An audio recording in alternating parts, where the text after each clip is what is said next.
Bonjour chers amis investisseurs, je vous propose cette vidéo qui va durer quand même à peu près 1 heure pour rassembler en fait les différentes réponses que j'ai pu fournir, différents coachings qui justement avaient les mêmes questions, notamment en termes d'investissement, surtout après le fait d'avoir touché une somme d'argent. Alors ça peut être un héritage. J'ai eu aussi des gens qui avaient une rupture conventionnelle ou qui ont tout simplement bénéficié d'une clôture de PEE ou de PERCO, enfin de choses assez importantes. Savoir comment les placer en ces périodes assez difficiles et surtout savoir quoi faire avec cet argent quand on n'est pas habitué à avoir autant d'argent, comment faire pour le gérer au mieux sans le gaspiller. Il faut savoir aussi que la plupart des gens qui n'ont pas vraiment d'expérience financière, et c'est pas mal, on ne l'apprend pas à l'école, m'ont remonté le fait qu'ils sont omnibulés par les livrets. Donc voici les fameux livrets, et qui donc ils ont saturé en fait leurs différents livrets jusqu'au plafond maximum requis, enfin autorisé en tout cas, et bien sûr avec des taux relativement minables, puisque si on fait le calcul, donc 22 950 avec du 1% net en plus, le livreur, il n'y a pas de problème, pas de charge supplémentaire, ramené à 12 mois, on arrive à peu près à 19 € d'intérêt, donc vous vous doutez bien qu'avec ça on va pas loin, et si on blinde tous les portefeuilles d'une certaine manière, faisons le calcul, 22 950, plus 12 000, plus 7 700, plus 45 800, plus 15 300, alors le PEL je le mets à part, les livrets jeunes soyons fous, voilà, on arrive à 105 000 €, 105 000 € avec un taux de service donc à peu près moyen de, allez, soyons généreux, allez, on va dire 1,5%, divisé par 12, donc voilà, avec tout ça, si on blinde donc 100 000 €, on va ramener 130 € par mois, en sachant que de toute façon c'est payé une fois par an et qu'il y a quand même quelques prélèvements, quelques frais supplémentaires, des impôts donc, qui sont déguisés. Donc on aura à peu près 100 € pour 100 000 € placés. Pas terrible rendement quand même. Le réflexe je dirais c'est on n'a connaissance que de ce type de support, donc on met tout dessus. Et après qu'est-ce qu'on fait du reste de l'argent ? Le problème qu'on a également, c'est que tous ces livrets sont des livrets réglementés, ce qui veut dire qu'ils sont subventionnés par l'État. Pourquoi ? Eh bien, l'État se sert de cet argent. C'est comme si vous lui faisiez un prêt, et il se sert de l'argent pour frais de fonctionnement, pour créer des infrastructures, les maintenir, bref, pour l'intérêt global, et c'est pour ça d'ailleurs qu'il vous sert un taux soi-disant intéressant à 1%, qui est plutôt quand même minable, il faut quand même l'avouer. Le problème qu'on va avoir avec ce type de livret, c'est si l'État fait faillite, on entend beaucoup parler, on devient parano quand on dit ça, mais admettons qu'il y a un défaut de paiement, c'est arrivé par le passé, y compris en France, eh bien, il faut savoir que cet argent que nous doit d'une certaine manière l'État, les dettes, sont tout simplement annulées, ou en tout cas, si il y a de l'argent, ils vont plutôt servir à rembourser les créanciers, les plus gros créanciers, donc les autres États, avant nous. Donc le problème qu'on va avoir, c'est qu'en plaçant tout cet argent sur ce type de livret, c'est comme si on ne faisait qu'acheter que des obligations de l'État français, avec le risque en cas de défaillance de perdre tout son argent. Donc c'est pas forcément l'idée du siècle. Ce que je vous propose, c'est de voir les différents placements qu'on va pouvoir étudier, voir si c'est intéressant ou pas pour nous, en sachant qu'il faut garder en tête qu'il y a toujours cette notion de qu'est-ce qu'on veut faire de cet argent ? Est-ce que je peux le placer 10 ans, 20 ans ? J'en ai besoin tout de suite ou pas ? Est-ce que je veux qu'il me rapporte une certaine somme d'argent ? Ça peut être par exemple lors d'une transition entre un emploi que vous avez quitté pour créer votre auto-entreprise, le temps que ça démarre, donc vous pouvez vous dire voilà, j'ai besoin de gagner tant d'argent pour me sécuriser le temps que ça marche. Ça peut être aussi de faire ça et de garder en plus une certaine somme d'argent qui me fait rentrer de l'argent tous les mois, tous les 3 mois, tous les ans, de manière pérenne, pourquoi pas jusqu'à la fin de ma vie.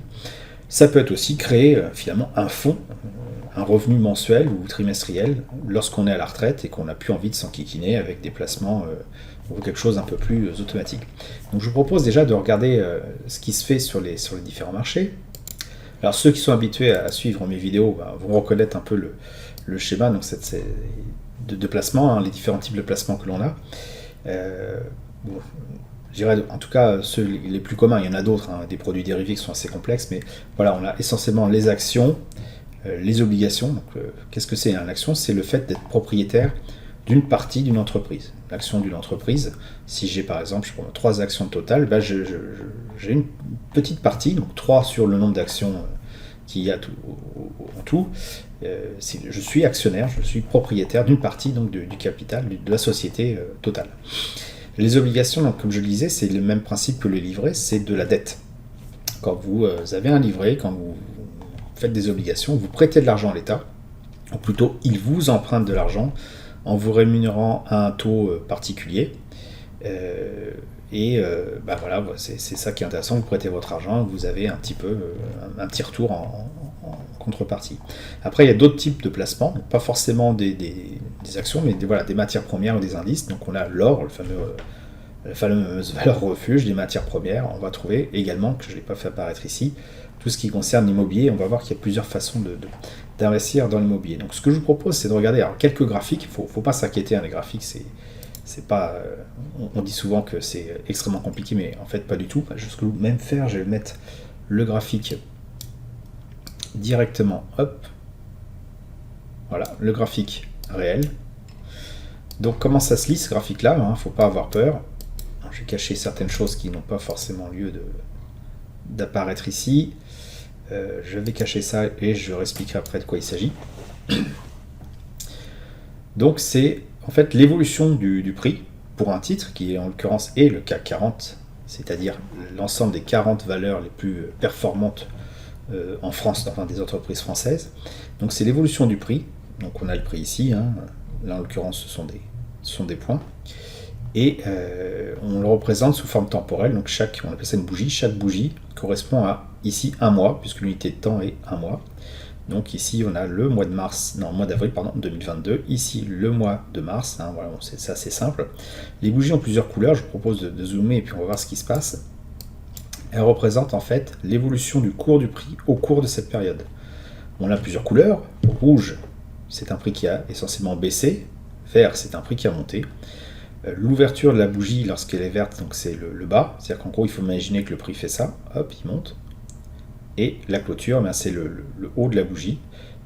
Pour une bougie baissière, c'est dans l'autre sens. On ouvre en haut et le prix, on voit bien qu'il baisse, donc on le représente avec sa couleur-là rouge.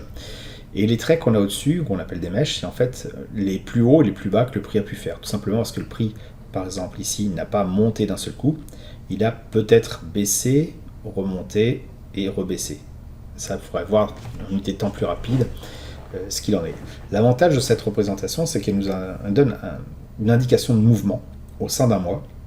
Et donc on voit ici par exemple qu'il y a eu vraiment une forte accélération haussière, ici une forte accélération baissière, ça a même beaucoup baissé avant de remonter un peu. Et ici des mouvements relativement classiques à la hausse, mais sans grande amplitude, donc des mouvements relativement sains et intéressants à suivre.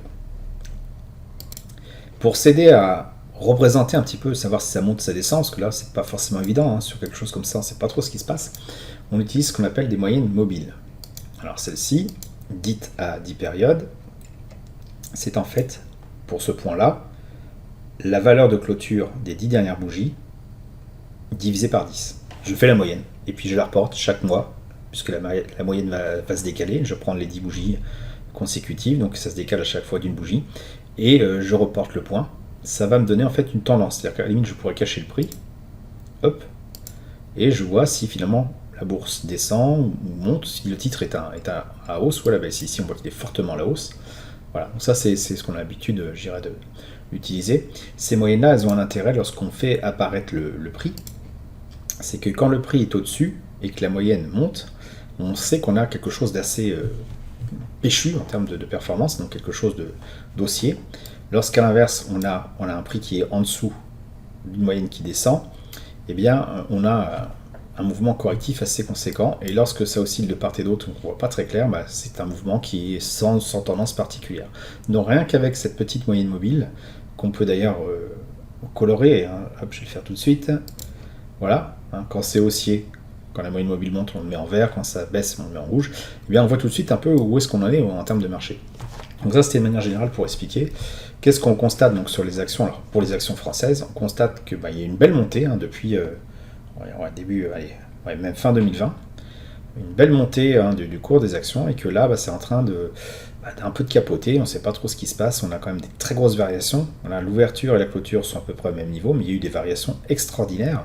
Si on s'amuse à les mesurer, on voit que voilà, on a eu à peu près 13% de baisse, puis c'est remonté aussitôt sur le cours d'entrée. Donc vraiment quelque chose de très volatile. Donc on se méfie en fait des actions.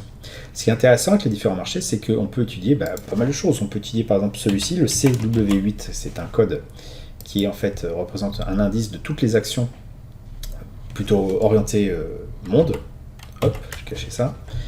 Ça veut dire qu'en fait là c'est un peu plus performant que la France. On a des actions du monde entier qui se sont bien portées, qui effectivement là sont encore pas très...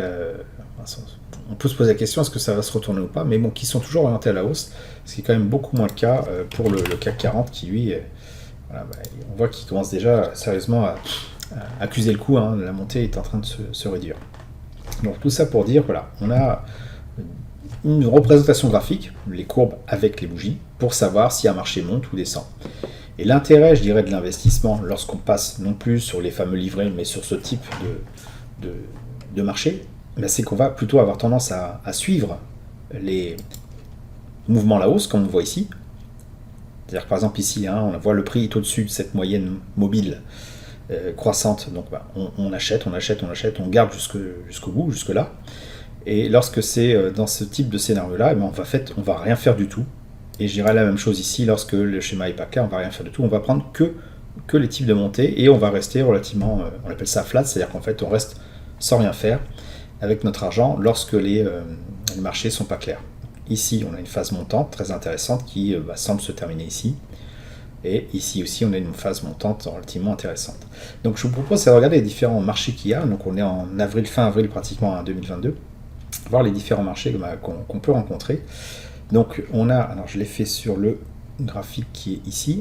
Voilà. On a donc le CAC 40, hein, donc je vous avais indiqué juste avant qu'il était effectivement bien haussier, mais qui commençait à donner des signes de faiblesse. Alors ce que j'aime bien faire, hein, c'est représenter à la fois le graphique sur le mois, donc c'est celui qu'on vient de voir juste à l'instant, et le graphique sur des semaines, donc des bougies un petit peu plus... voilà, il faut 4 bougies hein, pour faire un mois, 4 semaines dans un mois, rien de transcendant. Ça permet de voir un petit peu plus les variations et de voir un petit peu plus où on en est. Et donc sur ce graphique-là, donc sur les actions mondiales, on voit qu'on est encore bien à la hausse, qu'il n'y a pas lieu de paniquer, mais que c'est quand même relativement perché. Donc investir tout de suite une grosse somme d'argent sur les actions, c'est peut-être pas forcément ce qu'il y a de plus intelligent. Les autres types d'obligations, enfin de titres, on a les obligations, donc court terme ou moyen terme, donc les fameuses dettes d'État. Donc celle-ci, c'est du, hop, je dis pas de bêtises, voilà, du court terme, moyen terme, donc on voit qu'on est en dessous de cette fameuse moyenne mobile 10 périodes. Je crois que je vais revenir au graphique ici, c'est quand même plus parlant. Hop. Voilà, on voit, voilà, en plus au mois d'avril c'est encore plus visible. Bon, c'est la cata, hein. On est en dessous d'une moyenne mobile qui est décroissante. Donc c'est un marché clairement à fuir. Une obligation court terme, moyen terme, c'est un marché à fuir. Pas de bol, ça correspond justement au fameux livret dont je vous parlais juste avant. Donc, placer son argent dans le livret, en tout cas tout son argent dans le livret, c'est franchement pas l'idée du siècle. Qu'en est-il des obligations un peu plus long terme? Pas mieux. C'est pratiquement le même graphique et la gamelle est encore plus importante. Vous imaginez, si on regarde les variations, on a pratiquement 22% de gamelle. Pas génial quand même. Qu'est-ce qu'il en est de l'or? On a parlé de l'or. Eh bien, il y a plusieurs façons d'acheter de l'or. Donc le graphique classique de l'or, exprimé en dollars. C'est peut-être pas forcément ce qui nous intéresse le plus, on va le faire en euros. Hop, si j'y arrive. Voilà. Il est haussier. Donc on a un prix qui est au-dessus de moyenne mobile 10 périodes, croissant. Mais alors attention. Justement, je vous disais, le graphique exprimé en euros ou en dollars, c'est pas la même chose. Pourquoi? L'or, en fait, il va permettre de conserver de la valeur intrinsèque. Si, avec une pièce d'or de 30 grammes, une once, on appelle ça, on pouvait acheter une vache il y a peut-être 15 ou 20 ans, on peut toujours acheter une vache aujourd'hui avec. Alors que, justement, la valeur n'est pas la même. Par exemple, on voit ici, si, je sais pas, une vache, c'est 1500 € d'aujourd'hui, c'était peut-être 700 € d'il y a une dizaine d'années. Pourquoi? Parce qu'en fait, l'euro a perdu de la valeur par rapport à l'or, il s'est déprécié. Et c'est pour ça qu'il faut bien faire attention à ça. Ici, on a l'impression que finalement, on s'enrichit avec l'or exprimé en euros, mais tout simplement, l'euro se casse la figure. Et donc, on a moins de valeur avec la même quantité d'euros. Donc, acheter de l'or, ça permet de conserver de la valeur. C'est une manière de transporter de la valeur, justement, d'une époque à une autre. Une dizaine d'années, une vingtaine d'années. C'est ça qui est intéressant. Et évidemment, il y a quelques avantages et inconvénients avec l'or. Il y en a quelques inconvénients, notamment avec l'or physique. L'or physique, c'est les pièces que vous achetez et qui vous permettent d'avoir physiquement chez vous, dans un coffre, ou sous votre oreiller, une valeur marchande. Mais vous avez des frais, une transaction, ça c'est normal, mais vous avez aussi des taxes, des impôts qui sont assez conséquents. Il faut garder maintenant, je crois, plus d'une vingtaine d'années l'or pour que ça devienne vraiment intéressant, qu'on ne paye pas plus d'impôts, notamment lorsqu'on fait une plus-value. Donc attention, on transporte une valeur, mais on a toujours ces frais qui font qu'il faut vraiment avoir un horizon de temps assez éloigné pour acheter de l'or. Et là, vous me dites, comment on fait pour acheter de l'or, l'or physique? Donc les magasins maintenant reçoivent pratiquement plus personne. Moi, à titre personnel, j'utilise ce site. Oui, je passe par un site en ligne, le comptoir donc, des Tuileries, mais il y en a d'autres qui font ça très bien. Celui-ci, je l'ai expérimenté, donc je vous en parle parce que je le connais, sinon je ne vous en parlerai pas. Donc vous pouvez acheter vos pièces en or. C'est comme si vous alliez sur Amazon, vous choisissez vos pièces. Donc vous avez plusieurs poids, plusieurs choses. Donc vous avez des francs Napoléon, vous avez des dollars. Ils sont les dollars. Hop.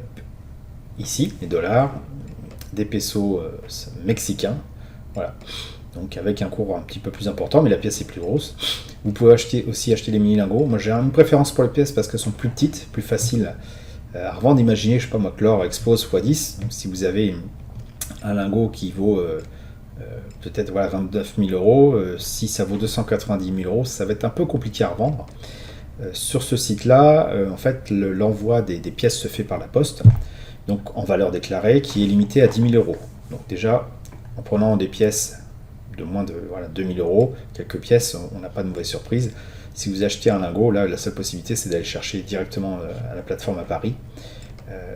Une pièce comme l'American Eagle, avant que ça fasse x5, je pense qu'il va se passer comme de l'eau sous les ponts.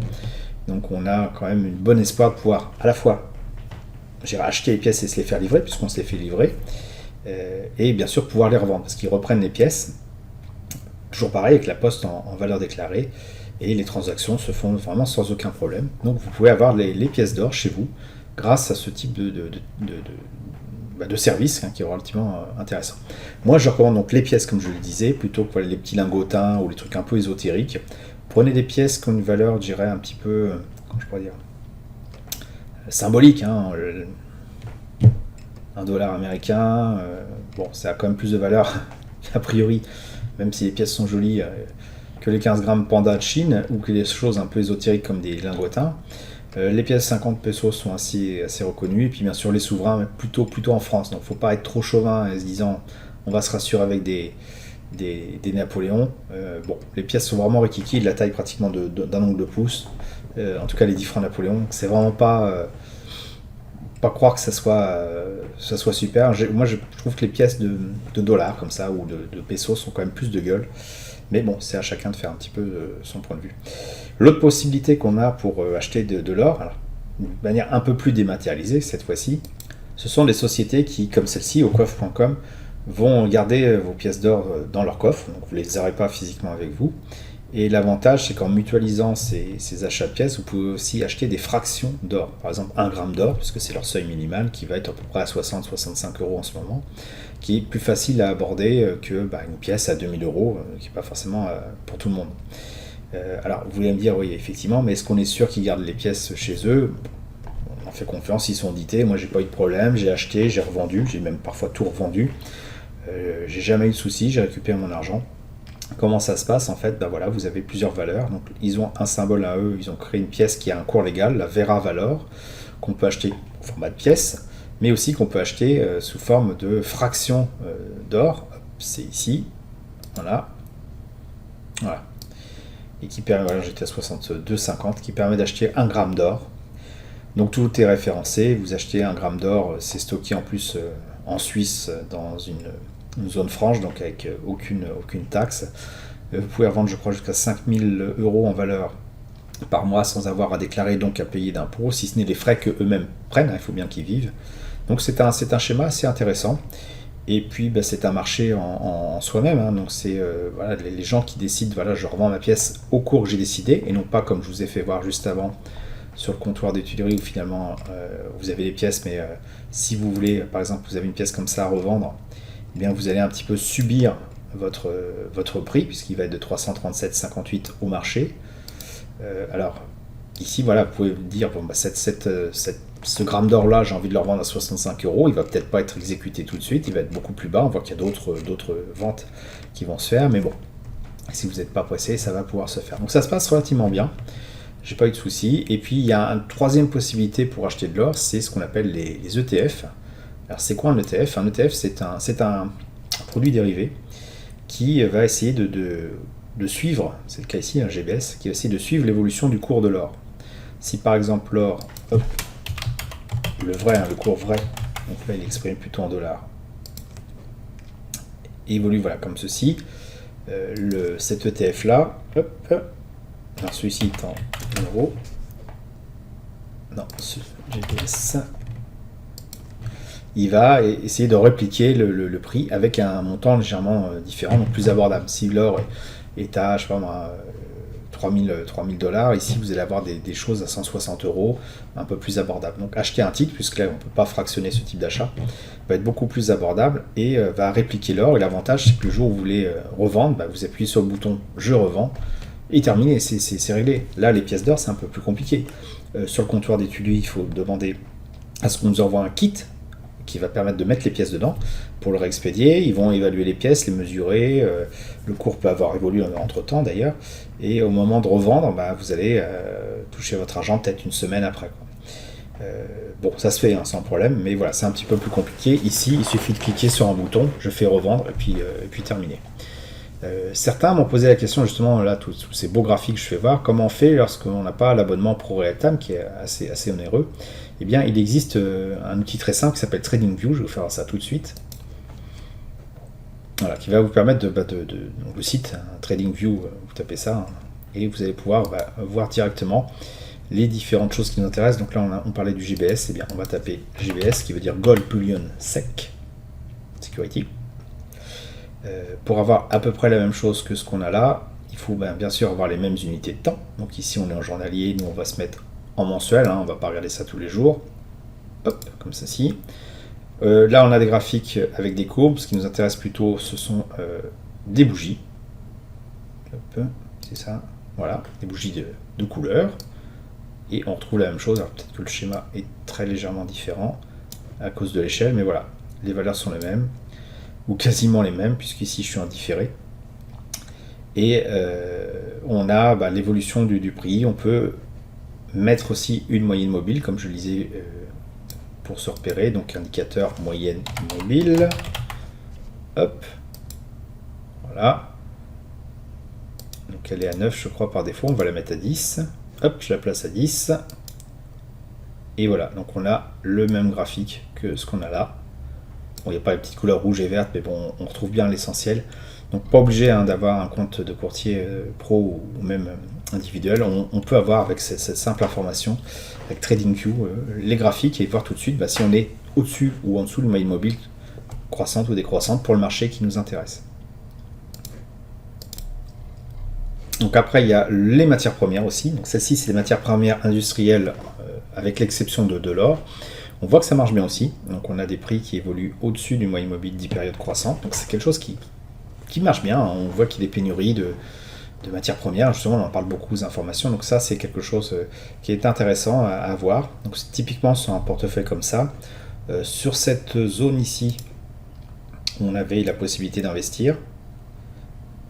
On commençait sérieusement à arrêter là, tout simplement parce qu'on clôturait en dessous de moyenne mobile 10 périodes décroissante. Ici, non, parce que la moyenne mobile était toujours croissante. Donc là, ici, on pouvait investir. C'est-à-dire que tous les mois, vous mettez une somme d'argent. Vaut mieux mettre tous les mois une somme d'argent que tout d'un seul coup, hein, même si ici, c'était quand même bien haussier. Parce qu'on ne sait jamais si ça peut très bien se retourner. Par exemple, ici, vous mettez une grosse somme d'argent, ou ici, une grosse somme d'argent, et juste après, pouf, ça se casse la figure. Donc, il vaut mieux lisser sur le temps. Sur une zone comme celle-ci, finalement, on ne faisait rien du tout. Ici, Ce qui était gênant, c'est que effectivement la monnaie mobile est verte, mais est-ce qu'elle est vraiment croissante? C'est pas très clair. Pour moi, c'est des zones de range ici. Ça commençait vraiment à repartir ici. On pouvait se remettre à l'achat. Ici, c'est la grosse dégringolade. Il y a des fois, on se prend des baffes. Faut pas non plus. Sinon, tout le monde serait riche. Il suffirait d'appliquer la méthode. Mais voilà, on peut perdre un peu d'argent ici et là. On revient à la charge potentiellement. Alors, peut-être pas ici, parce qu'on voit que la monnaie mobile est un peu plate. Mais ici, ça devient intéressant. Et puis, on reste en position jusqu'à aujourd'hui. Donc, vous voyez, avec 337, on passe à 511. On fait une somme, une variation, en tout cas, depuis les tout débuts, d'à peu près 60%, c'est assez considérable. Et si on lisse en mettant un petit peu tous les mois, on limite son risque de retournement, de retour de flamme et de perdre de l'argent. Donc voilà, c'est ce type de marché qu'on va chercher. L'avantage de ce type de marché aussi, c'est qu'il n'existe pas d'action en matière première. Ça, c'est un ETF, donc un indice, qui va regrouper plusieurs matières premières. En les rassemblant ensemble, on lisse le risque. C'est le même principe pour le CAC 40. Il y a 40 actions, 40 entreprises françaises les plus cotées. S'il y en a une qui fait faillite, c'est peu probable, mais ça peut arriver, et bien en fait, vous n'allez pas perdre tout votre argent. Vous allez perdre effectivement un quarantième, à peu près, de l'argent que vous avez mis dedans. Et de toute façon, l'action qui dégagera du CAC 40, si elle doit dégager, sera remplacée par une autre, qu'elle fasse faillite ou pas. Et donc, vous lissez vraiment vos risques. Alors 40, c'est peut-être pas beaucoup. Vous avez bien sûr d'autres titres comme le SP500. Le SP500, c'est plutôt donc américain pour le coup. Là, vous avez 500 sociétés. Donc même s'il y en a une qui fait faillite, c'est vraiment pas dramatique, en tout cas pour vos investissements. Donc à tout intérêt sur l'investissement long terme à mettre ses billes sur ce type de titre plutôt que de tout placer sur une seule action. Même si, regardez Tesla. Regardez Tesla. Si vous mettez votre argent ici, que ça se casse la figure après, vous n'êtes pas bien, quoi. Si, je sais pas, il y a un scandale, il y a les Tesla, on se rend compte qu'elles ont des batteries qui explosent ou ce genre de choses, le prix, il va passer de 1000 à peut-être 200 en l'espace peut-être d'une ou deux journées. Ça, c'est tout simplement ingérable pour des gens comme nous, des particuliers. Donc, en ayant un lissage, SP500, on diminue le risque. Alors certes, on diminue potentiellement aussi les gains, mais on diminue avant tout le risque et l'objectif, c'est quand même pas perdre d'argent. Alors avant de parler d'immobilier, je voudrais quand même parler d'un point important qui concerne les frais. Lorsqu'on passe par un courtier, donc votre banquier, il va vous demander des frais parfois de 4 à 5% pour acheter l'action à votre place. 4 à 5%, vous imaginez. Parfois l'achat et parfois la vente. 8, 9% déjà, il faut avoir fait un gain de 8, 9% pour être à peu près rentable. Sur une année, ça commence à faire mal. Il faut voir que les ETF, ce sont des titres qui sont calculés de manière automatique, donc il n'y a pas d'intervention humaine, du coup ça ne coûte pas grand-chose, on ne paye pas des gens, ce sont des robots qu'on a programmés qui font le boulot à la place des gens. Ils sont beaucoup moins chers. Pour ça, je vous propose, on va aller voir ça. Voilà, c'est d'aller voir un titre, donc un ETF, celui qu'on a vu justement sur les actions monde, le CW8, c'est son petit code, son petit nom, et d'aller sur un site comme par exemple Boursorama, où vous allez avoir ce qu'on appelle le DICI, document d'information, je ne sais plus ce que ça veut dire. On va essayer de le retrouver comme ça. C'est un peu noyé dans la masse. Et qui est en fait le document technique. Rassurez-vous, il n'y a rien non plus de trop transcendant. Vous savez le risque qui est dedans. On sait que c'est risqué, ce sont des actions. Mais voilà, ce qui m'intéresse, c'est les frais. Et les frais d'entrée, frais de sortie. Voilà. Quand vous avez du 3% ou 3% comme ça, c'est énorme. Alors ici, ce sont des frais qui sont gratuits, par exemple chez Boursorama, parce qu'ils ne vont pas payer. Le banquier peut par exemple vous dire, je vais vous prendre 5% en frais d'entrée. Il ne va pas prendre 3, mais 5 pour gagner un peu de sous. Frais de sortie 3%. Ça veut dire qu'il faut déjà faire 6%, un peu plus, sur l'année pour être rentable. Par contre, voilà, ce qui est intéressant, c'est que les frais courants, donc quand vous passez par un courtier en ligne, pas par votre banque, vont être de 0,38%. Entre 0,38% et 6 à 8% de frais que votre banquier, ça fait toute une différence. Sur 10 ou 20 ans, en fait, vous enrichissez votre banquier avec des taux comme ceci. Donc regardez vraiment ces frais-là.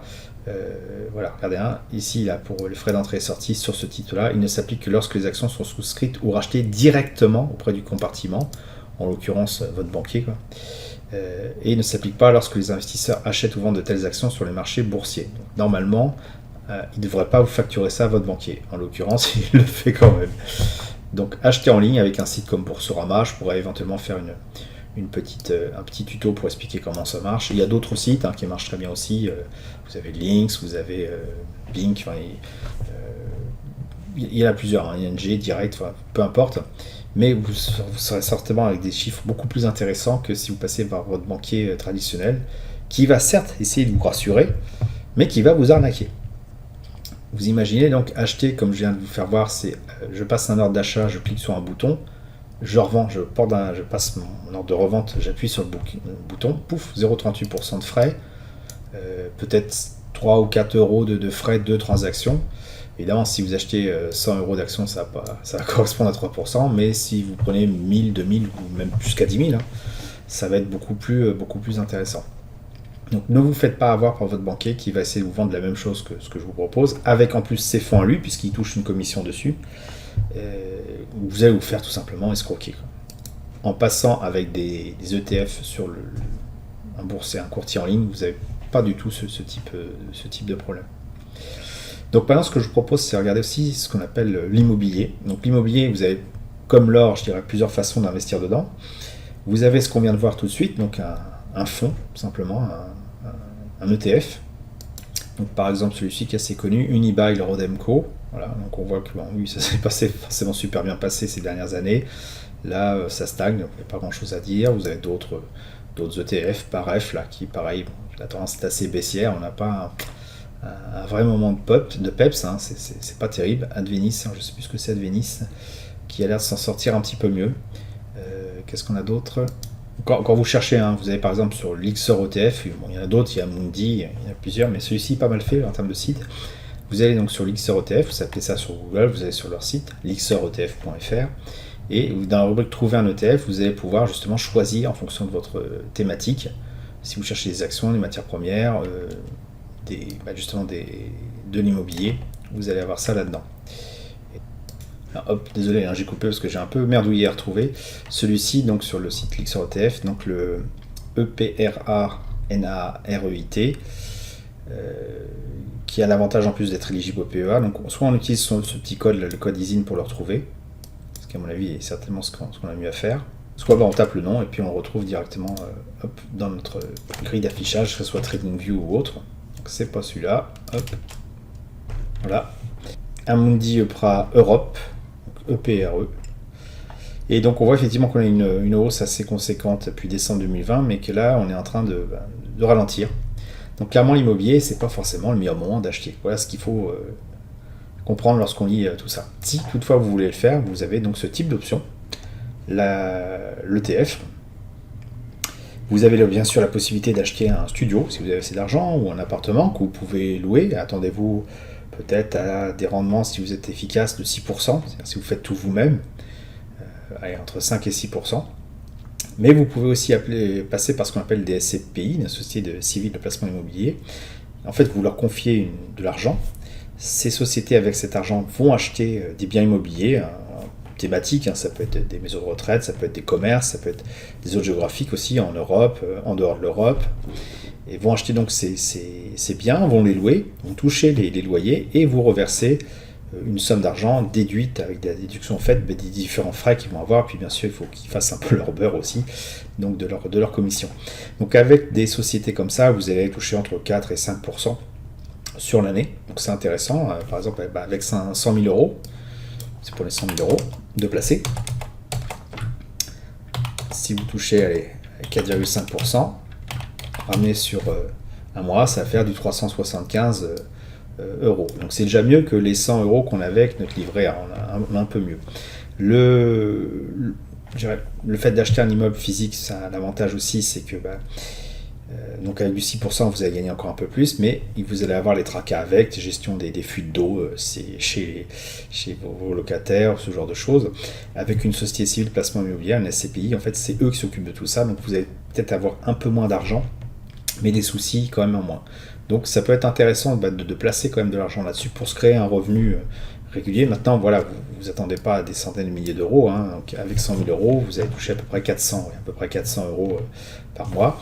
Si vraiment vous voulez aller là-dessus, ce que je vous recommande, moi, parce que je l'ai testé, hein, je ne recommande pas, j'ai pas d'action chez eux, même si j'ai des parts chez eux, mais je gagne rien finalement à vous les recommander. Je vous recommande la société donc Quorum, voilà, une SCPI qui propose plusieurs fonds. Donc c'est à vous de choisir en fonction de ce qui vous intéresse. Il y en a 3, donc le Quorum voilà, Origine, donc c'est essentiellement des actions, des investissements immobiliers faits en France et ou dans la zone euro. Donc il propose un taux de 7%. Alors attention, comme il y a beaucoup de choses en France aussi, il y a aussi des impôts, ça va avec, c'est super. Et donc ça fait baisser quand même considérablement le taux. Le Quorum XL, lui, est plus orienté sur des choses en dehors de la France, mais dans la zone euro ou pas. Donc on arrive à des taux plus faibles, 5,84%, mais un peu moins d'impôts, donc ça se vaut avec l'autre.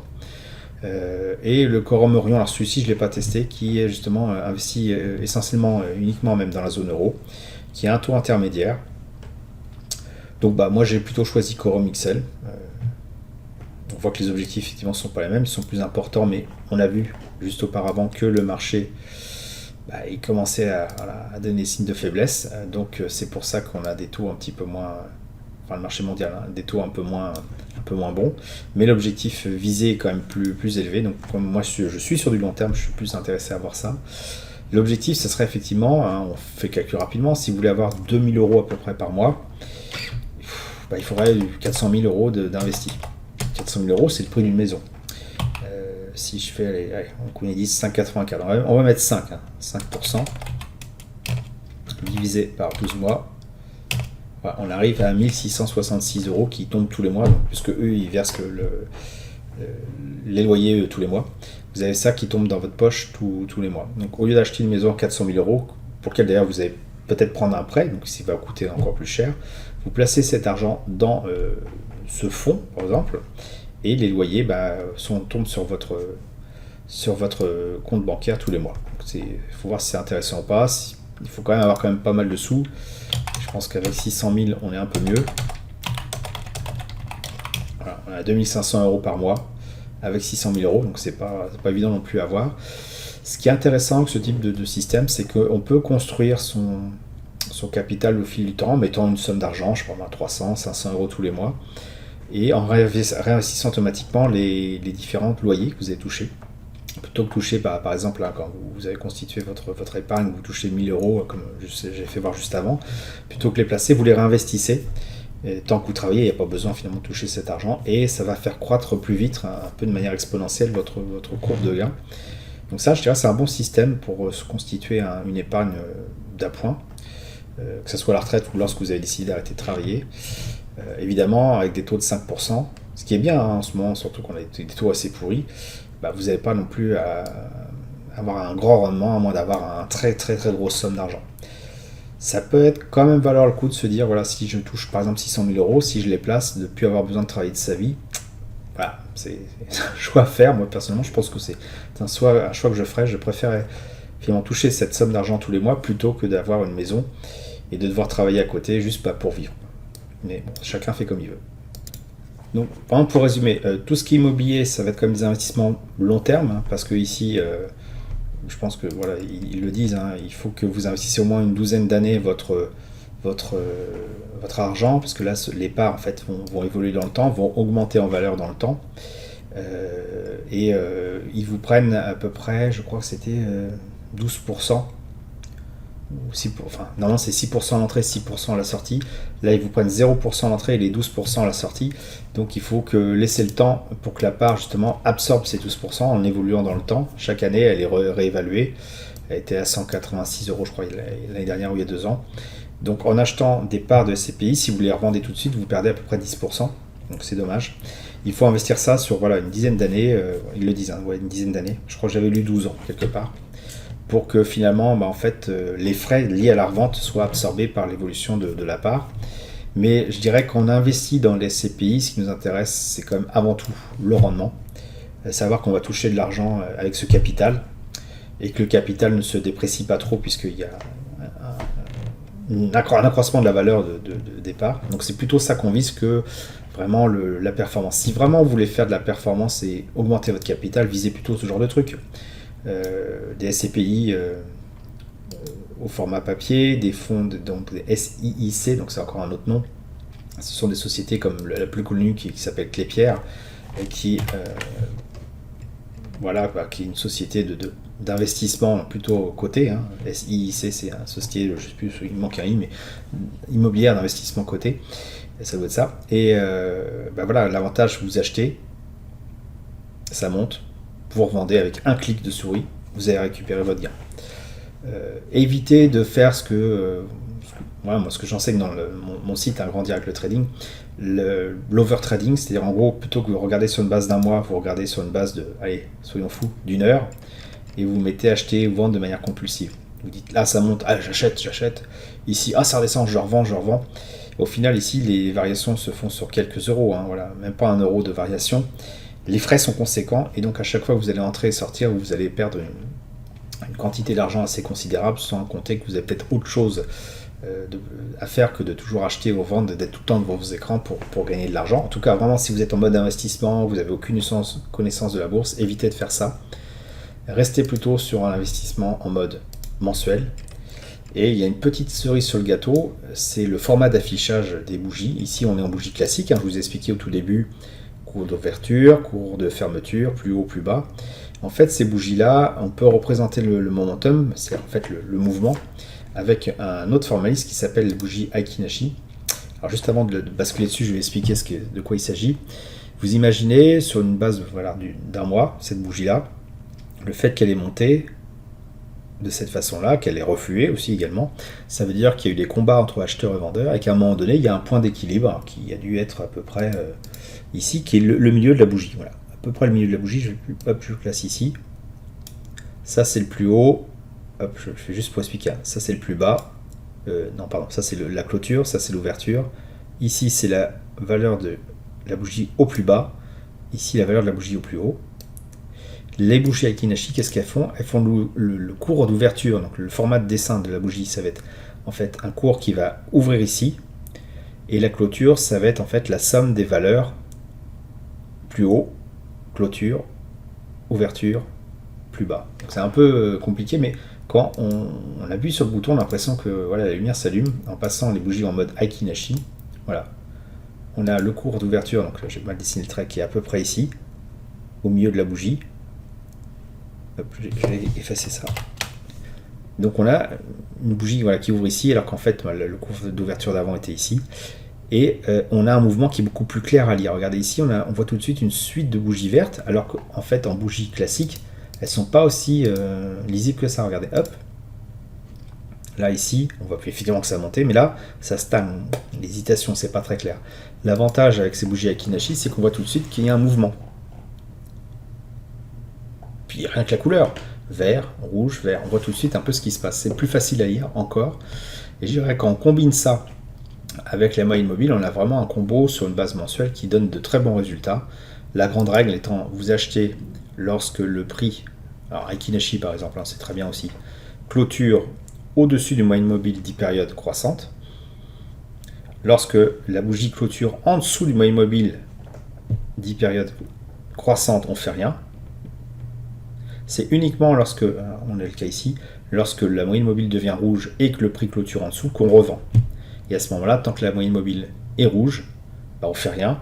Et si sa clôture, il faut vraiment attendre que ça clôture au-dessus de la moyenne mobile 10 périodes croissantes pour acheter. En gros, ici c'est vert, je m'autorise à acheter. Par contre, lorsque c'est rouge et que le prix clôture dessous, je revends tout et je n'achète plus jusqu'à ce que ça se remette à clôturer au-dessus de moyenne mobile 10 périodes. Et avec ce type d'opération, vous allez profiter de mouvements comme ça. Ici, vous n'allez pas ressortir, ici non plus. Pourtant, on clôture en dessous, mais vous n'allez pas ressortir. Vous allez profiter au maximum de ce type de mouvement. Et il y aura bien sûr des fois où vous allez perdre un peu de sous. C'est lorsque ça va se mettre à stagner, comme c'est le cas ici, où ici, vous vous remettez à l'achat et qu'au final, ça reclôture en dessous du prix où vous l'avez acheté. Bon, pas forcément de beaucoup. Mais voilà, vous allez faire le maximum de vos bénéfices là-dessus, sur ce type de montée-là. Regardez, imaginez, attends, on va prendre quand même une règle pour voir si on place ici au départ, on revend quand ça, voilà, on a fait du 87% en 3 ans.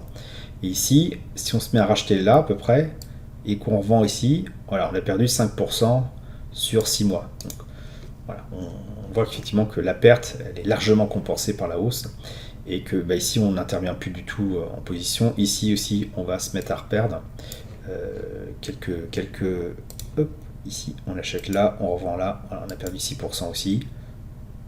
Ici, on achète, hop, on revend là, on a perdu 3%. Donc, on ne va pas perdre les 80%. Ici, on fait rien. Là, on fait rien parce que la moyenne mobile est toujours rouge.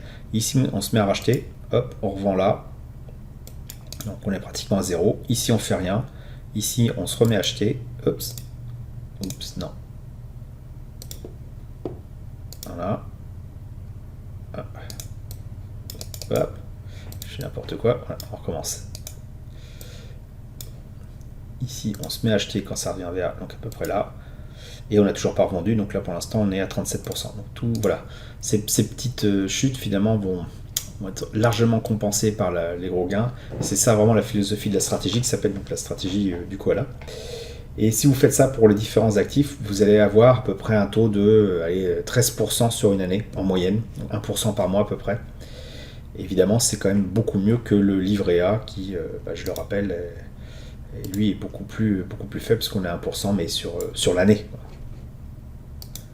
Donc je dirais pour conclure, je ne vais pas vous dire qu'est-ce qu'il faut acheter ou qu'est-ce qu'il faut vendre, hein, parce que en quoi il faut investir. Tout dépend de votre situation. Si vous avez de l'argent que vous pouvez garder très longtemps, vous avez tout intérêt à prendre des choses qui ont une certaine... Regardez, ça va être beaucoup plus clair. On va prendre les actions. On va reprendre les actions. Allez, le SP500. Dans le temps. Regardez. On dit que la bourse monte toujours dans le temps. C'est vrai, mais il y a des fois où ça se casse la figure. Et quand ça se casse la figure, ça pique. Là, on a perdu 41%. Là, on a perdu, c'était en 2008, 53%. Ici, merci le Covid, au pire, la situation elle était à 32%. Par contre, sur l'ensemble, regardez, on a des hausses. Hop, elle est où? On a des hausses conséquentes sur cette momentum-là, 1020%. Ici, 700%. Ici, c'est une horreur, quoi. C'est 279%, 400%, enfin, c'est des trucs de fou, quoi. Donc, il faut vraiment considérer que quand on a un investissement de temps long terme, les actions sont forcément meilleures. Parce que même si vous achetez au pire moment, ici, et encore avec ma méthode, normalement, vous sortez, vous perdez 4-5%, pas plus. Si vous achetez ici, eh ben, au bout de quelques années, vous... par rapport à votre prix d'achat qui était là, vous repassez au-dessus. La bourse, son objectif et sa finalité, c'est de monter. Donc c'est quand même intéressant. Investir sur les actions est vraiment essentiel si on veut un portefeuille, je dirais, si on veut s'enrichir avec son capital, plutôt que le laisser sur son livret qui va disparaître avec l'inflation, qui va être grignoté avec l'inflation. Ici, donc, on voit que sur le long terme, si on a vraiment du temps, les actions, c'est intéressant. L'or aussi. Alors, l'or, c'est plus pour des raisons, je dirais, il garde la valeur intrinsèque qu'il y a dedans. Et puis surtout, parce qu'il faut un petit peu de temps pour avoir les impôts qui s'annulent au bout d'une vingtaine d'années. C'est long, c'est vrai. Mais si on a cette possibilité-là, on a tout intérêt à le faire. Si on ne l'a pas, on va avoir plutôt les différents types d'actifs que je vous ai proposés. Alors, oui, pour le long terme aussi, on a bien sûr l'immobilier.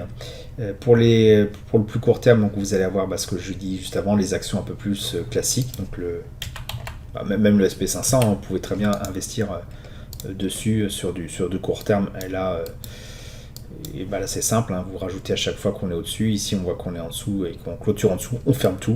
Donc rajoutez ça tous les mois et quand on a fini, quand on arrive à clôturer en dessous le moyen mobile rouge, eh bien on revend tout. Faire ça juste avec des clics, donc auquel cas vous suivez régulièrement ce que fait le marché, vous le suivez, vous ne cherchez pas à l'anticiper, vous faites que le suivre et vous allez gagner de l'argent. Si vous êtes sur vraiment du très très court terme, restez, qu'est-ce que je vous dis, restez sur le livret parce que il faut du temps pour que tout ceci se mette en place. Regardez là, c'est des bougies qui durent un mois, donc il faut quand même quelques années pour que le prix gagne ne serait-ce que quelques dizaines de pourcents. Il peut être bon de garder effectivement de l'argent sur son livret pour les frais. Je sais pas, vous avez une panne de Cumulus ou ce genre de choses, c'est bien d'avoir un peu d'argent dessus.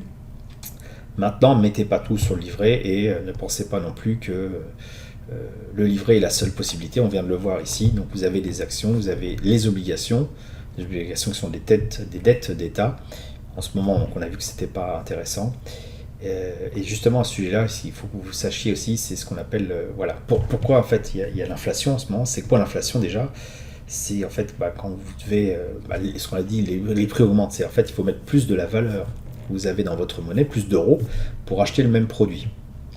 Et pourquoi une monnaie augmente? Il y a plusieurs possibilités. Parfois elles sont combinées. Je pense que c'est ce qu'on a en ce moment. Soit c'est parce que les matières premières ont augmenté, il y a une raréfaction des matières premières ou une baisse de l'offre. Soit c'est parce que la monnaie elle-même ne vaut plus grand-chose.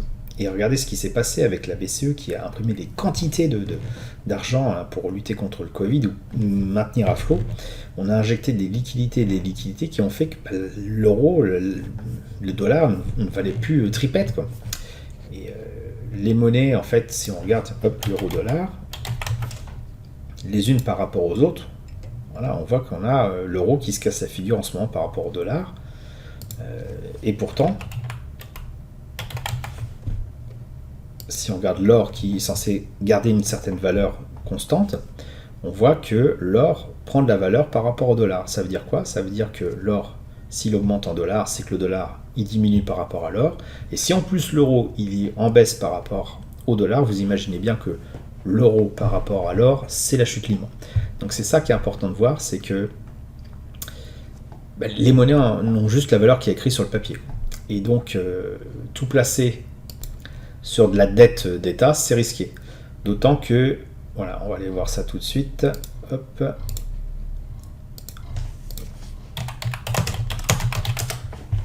Parler un peu des taux d'intérêt.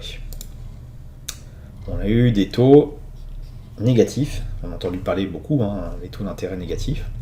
Les taux, c'est en fait ce que vous verse, en l'occurrence la France, là, pour l'argent que vous lui prêtez. Donc des taux négatifs, c'est qu'en gros, on vous paye, vous prêtez votre argent et en plus vous devez payer, quoi. C'est ça ce que ça veut dire, c'est fou, quoi. Et en temps normal, vous prêtez de l'argent et on vous retourne une certaine quantité. Et pourtant, il y avait quand même des gens qui prêtaient à la France, tout simplement parce que ce taux négatif avait une valeur moindre que le fait de rien faire avec son argent et qui lui perd de la valeur. C'est complètement délirant, mais c'est pourtant ce qui se passe.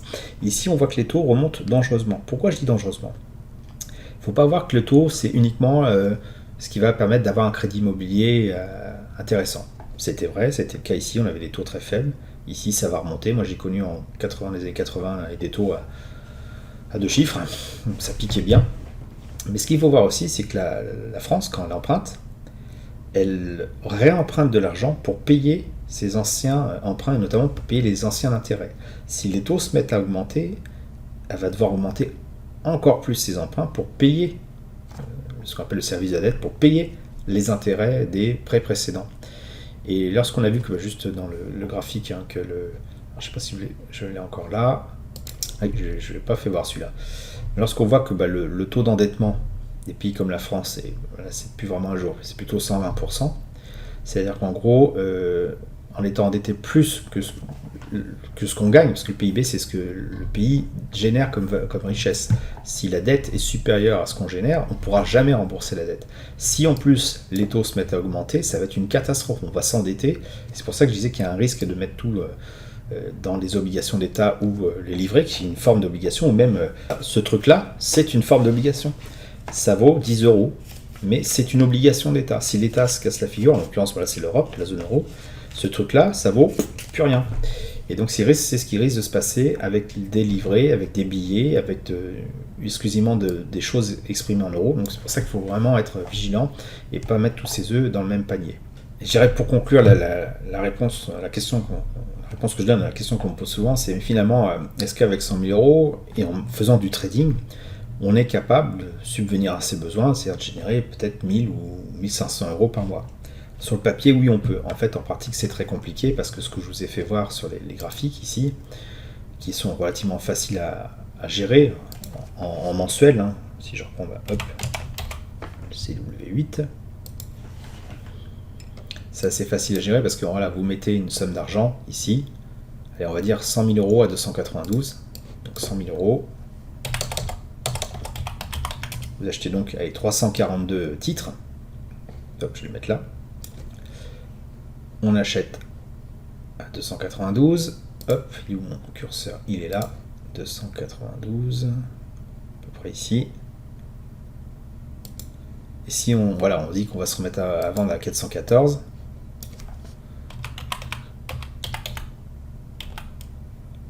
Hop. Fois. Combien j'ai dit d'action? 342. Voilà, vous avez gagné 41 724 € sur septembre 2020 à mars 2022 sur 2 ans. Donc, divisé par 2,5, vous avez gagné 16 000 € par an, divisé par 12. Vous avez ramené vos fameux 1300 € par mois. Donc, techniquement, c'est faisable. Techniquement, c'est faisable, mais on peut faire mieux effectivement en étant en unité de temps beaucoup plus rapide. Mais on va perdre. Pourquoi? Parce que qu'est-ce que vise en fait un trader? Je vais me mettre en une journée. Qu'est-ce que vise un trader? Il veut faire mieux que le marché. Là, ce que je viens de faire voir, là, les 1390, c'est ce que fait le marché. Si j'ai juste mon argent tranquillement dessus, je fais rien. Donc, il faut quand même une certaine quantité d'argent pour générer cette somme. Ce qu'un trader va faire, c'est qu'il il va vouloir acheter quand ça monte. Donc, il va prendre ses gains ici, hop, une petite flèche. Ici, il dit, hop, ça monte. Je veux gratter la moelle de ce qu'il y a là-dessus. Hop, ça descend. Je veux gratter la moelle de ce qui descend. Pas facile sur celui-là. Ici, ça monte. Ok, je prends ma moelle. Ici, ça descend. Je prends la moelle. Ici, ça monte. Ça, c'est ce qu'il doit faire en théorie. Là, c'est facile. On voit les graphiques après. Mais quand les graphiques sont comme ça, qu'est-ce qui vous dit qu'ici, ça va baisser durablement? On n'en sait rien. Et c'est encore pire lorsqu'on se rapproche d'une unité de temps. Si vous passez en mode 1 minute ou 10 minutes, vous devenez fou, quoi. Donc le trading, c'est vraiment un métier particulier. Et dans la mesure où finalement, vous avez des grandes quantités, il faut mettre des grandes quantités d'argent pour voilà, faire plus de bénéfices sur des mouvements qui sont quand même beaucoup plus petits. Là, ici, on parle voilà, de 3, 7, 8 euros. On parle de 367 à 388. Là, il y a 10 € d'augmentation. Sur une base mensuelle, on va avoir des augmentations qui vont être beaucoup plus conséquentes puisqu'on passe ici de, allez, on va dire 300 à 420, donc c'est 120 €. Évidemment, on laisse plus de temps. Toutes les variations ici nous rendraient chèvres. Donc c'est plus simple, c'est vrai. On va peut-être prendre un peu plus de temps pour générer notre argent, mais je pense qu'on va mieux s'en sortir qu'un trader qui a besoin d'un état d'esprit, un mindset bien particulier pour trader et sans péter un câble. Lorsque voilà, sur les unités de temps 1 heure, on joue vraiment des grosses sommes d'argent. Ici, on passe de 408, on va pas mettre juste 50 €. On va peut-être mettre, si on met 100 000 € là-dessus, alors regardez, attends, j'ai essayé de le simuler. CW8, 100 000 €, ça fait, donc on a 415, à peu près, on va dire 400 € la bête. Si j'en achète, donc il faut que j'en achète 250. Alors, j'ai pas appuyé sur le bouton, je fais juste la simulation, là, c'est mon CTRL. Hop. Je vais dans la limite. Donc si j'avais acheté ici,